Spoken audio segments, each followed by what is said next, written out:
ओम सनातनाय नमो नमः। 28 फरवरी 2019 की शाम, समय 4:38। अपनी इस कहानी को विराम देना चाहती हूँ या चाहता हूँ। स्वामी जी, आज आपका स्मरण करते हुए उन सभी को आभार प्रकट करना चाहती हूँ जो प्रकाश बनकर मेरी अंतरात्मा को प्रकाशित करते रहे। मुझे स्मरण कराया कि मैं प्रकाश को कहाँ छोड़ आई थी। क्षमा हो नाथ, ममचूक हमारी। मोबाइल, फेसबुक से जुड़े जो भी मिले सब प्रेरक बन गए। जहाँ जहाँ स्वामी जी आपकी झलक मिलती है, प्रतिभा तहे दिल से सबकी आभारी है। कागज़ और कलम के साथ स्वामी जी कितने लोगों के साथ कितनी बातें कर डालीं। हमें नहीं पता कि अचानक सब कैसे हमारे साथ शामिल हुए और साथ चलने लगे। आज वो मकान छूट रहा है जहाँ एक अमरूद के पेड़ के नीचे बैठकर हमने रेडियो सुनते सुनते ये कहानी लिखी है, जहाँ सनातन आश्रम की मिट्टी हमने नींव में डाली थी। स्वामी सनातन श्रीविद, स्वामी सनातन श्रुति जी से हमने आशीर्वाद प्राप्त किया है।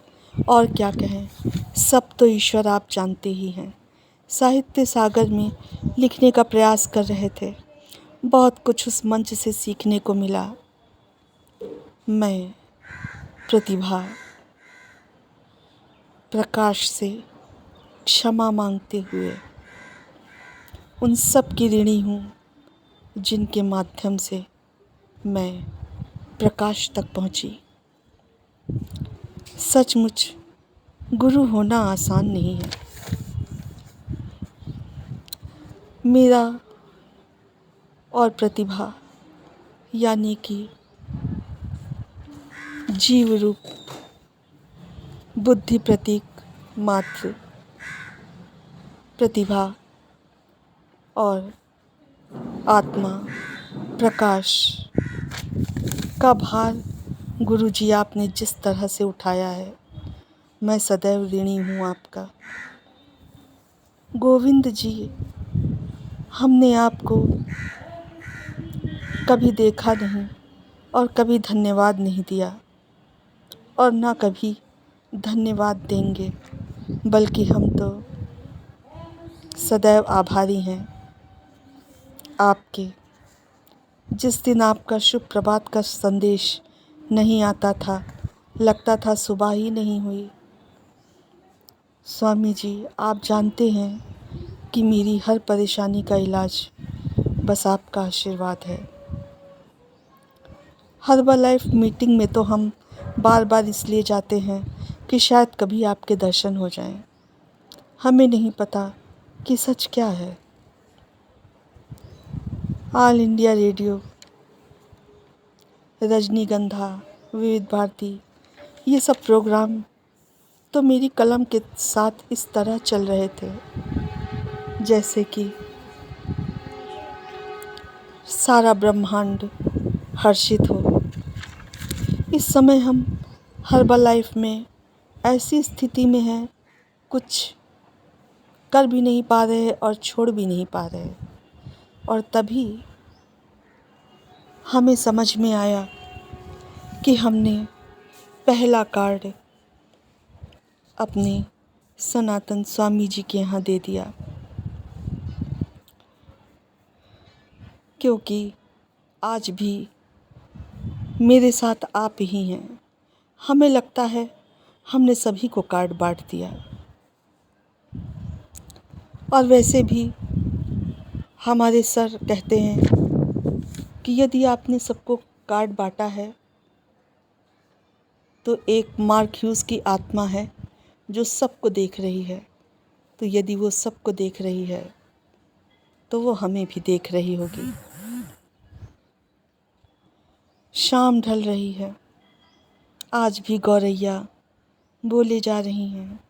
फाख्ता का जोड़ा टहल रहा है, घास पर तितली बैठी है।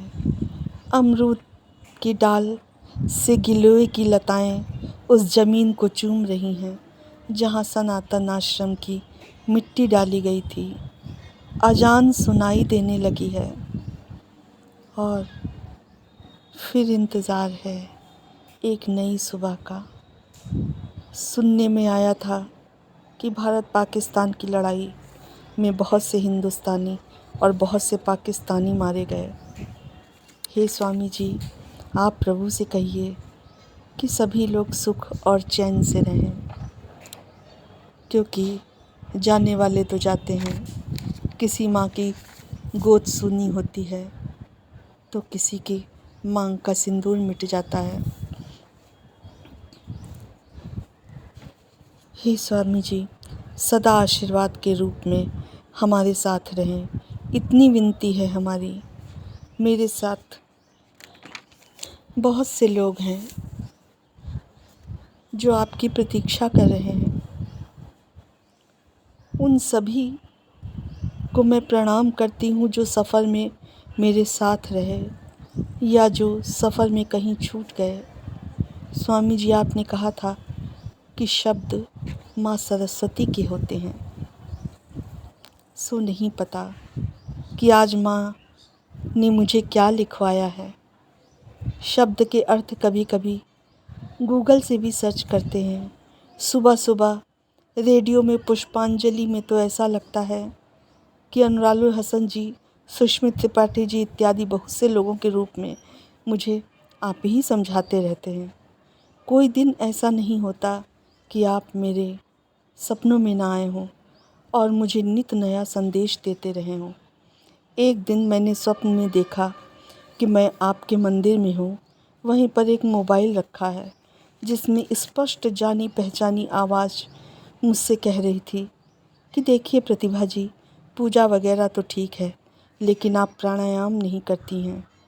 देखिए भाई, रोज़ सुबह उठकर प्राणायाम अवश्य किया कीजिए। तब से मैं कोशिश करती हूँ कि प्राणायाम करूँ, पर अभी मेरा पूरा मन इस कहानी में लगा था। मैं प्रकाश कुछ लिखना चाह रहा था, पर प्रतिभा जी की आवाज़ इतनी तेज़ आ रही है कि मैं उन्हीं की आवाज़ में लिखता हूँ। हे स्वामी जी, बहुत खुशी हो रही है। इस समय ऐसा लग रहा है कि मोबाइल के माध्यम से कितने लोग जुड़ते चले जा रहे हैं जिन्हें हम जानते भी नहीं। ज़रूर वो आपसे जुड़ रहे हैं। सबके मैसेज के जवाब देते देते परेशान हूँ, पर गोविंद जी साथ में हैं यह सोचकर डर भी नहीं लग रहा है। गोविंद जी लगातार हमें शुभ प्रभात का मैसेज भेजते थे, पर अचानक से उन्होंने मैसेज भेजना बंद कर दिया और फिर वो सुबह मेरे अपने मन की होने लगी। स्वामी जी, मैं प्रकाश बहुत परेशान हूँ। प्रतिभा जी मोबाइल पर ना जाने कितनी मित्रताएं स्वीकार करती चली जा रही हैं, वह भी बिना कुछ सोचे समझे। मुझे लगता है कि सारा दिन और देर रात तक मोबाइल ही लिए रहती हैं। हे गोविंद जी, वे मुझे प्रकाश को गोविंद समझ रही हैं। मुझे रात में गुड मॉर्निंग का मैसेज देती हैं, अच्छा मजाक करती हैं। वैसे स्वामी जी, आप कब आएंगे? हम आपको तो पहचानते भी हैं, पर गोविंद जी को तो सिर्फ तस्वीरों में देखा है। स्वामी जी, आपकी बहुत याद आ रही है।